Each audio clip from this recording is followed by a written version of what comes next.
The grid dynamic is changing in Africa, the U.S. is helping to grow nuclear energy in the Ukraine, and smart inverters are going to be 1 million strong in Northern California soon. I'm Rod Walton for Power Engineering, Power Grid International, Hydropower, and Renewable Energy World. Today is Monday, July 23rd. Coming up, I'll have these stories and more in our Energy News Wrap-Up. Massive change is underway in Africa's power sector, and it will require handling those challenges collectively and a willingness to embrace the new grid dynamic on the continent. This was the message from the PowerGen and Distributech Africa conference last week in Johannesburg. Prior to the event, many African stakeholders heard a call to integrate and improve services for customers. The African power industry tended to keep out competition previously through rules and regulations, but customers don't care for that kind of approach anymore. They see smart grids and renewables and alternative energy expanding globally, and they want to be a part of that new dynamic too. Another speaker noted that Nigeria has unbundled its former electric monopoly into multiple companies overseeing power generation, transmission, and distribution. This creates opportunities, but challenges also. The Trump administration EPA has eased rules on handling coal ash from more than 400 U.S. power plants. New acting EPA Administrator Andrew Wheeler said the changes would save utilities roughly $30 million annually, according to the Associated Press. The move is the latest action by the Trump administration to roll back Obama-era regulations and try to boost the struggling coal industry.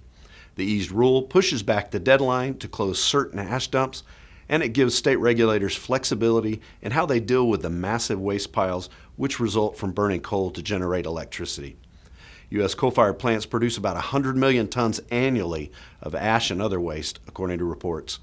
Data released by utilities in March under an EPA mandate showed widespread evidence of groundwater contamination at coal plants, including high levels of pollutants such as arsenic and radium. Utility industry, however, says the rule changes give them much-needed regulatory certainty for ash dump operators. Nuclear energy may be struggling to compete in the U.S., but Westinghouse Electric has upped its stake in the Ukraine.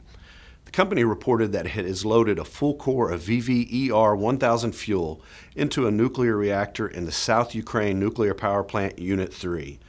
Nuclear energy accounts for 50% of Ukrainian electricity production, and Westinghouse already fuels 6 of the Eastern European nations' 15 reactors. That will increase to 7 reactors in about 3 years. The Ukrainians are collaborating with the U.S. companies on ways to eliminate the nation's dependence on Russian nuclear fuel.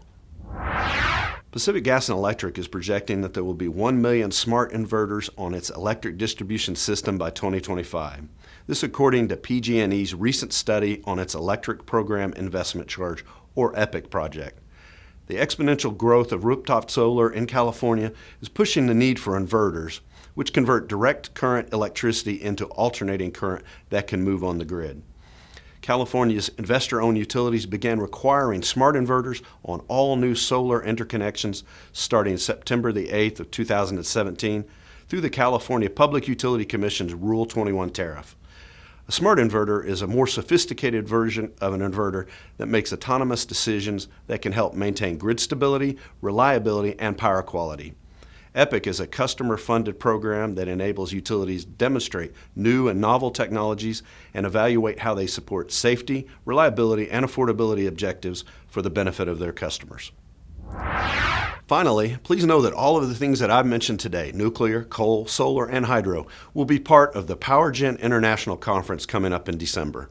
PowerGen Conference website and tracks have gone live, showing off a dozen tracks covering every aspect of the generation sector. You can find those tracks at power-gen.com. The nation's largest power conference will include new tracks such as microgrids, solar, hydro, and wind. But it also takes a long look at combined cycle gas turbines, coal, plant performance, on-site power, cybersecurity, and many other things. PowerGen will be December 4th through 6th in Orlando, and I hope to see you there.